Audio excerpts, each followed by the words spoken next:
জাতিসংঘের প্রথম মহাসচিব ছিলেন ট্রাইগভেলাই, দেশ ছিল নরওয়ে, মহাদেশ ইউরোপ। দ্বিতীয় দ্যাগ হ্যামারশোল্ড, দেশ ছিল সুইডেন, মহাদেশ ইউরোপ।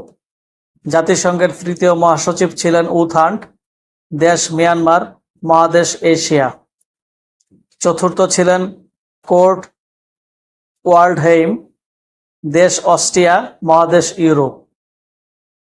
পঞ্চম মহাসচিব ছিলেন জাভিয়ের পেরেজ দা কুয়েলার, দেশ পেরু, মহাদেশ দক্ষিণ আমেরিকা। ষষ্ঠ মহাসচিব ছিলেন বুটরোস গালি, দেশ মিশর, মহাদেশ ছিল আফ্রিকা। জাতিসংঘের সপ্তম মহাসচিব ছিলেন কফি আনান, দেশ গানা, মহাদেশ আফ্রিকা। জাতিসংঘের অষ্টম মহাসচিব ছিলেন বান কি মুন, দেশ দক্ষিণ কোরিয়া, মহাদেশ এশিয়া। জাতিসংঘের নবম মহাসচিব অ্যান্টোনিও গুতেরেস, দেশ পর্তুগাল, মহাদেশ ইউরোপ।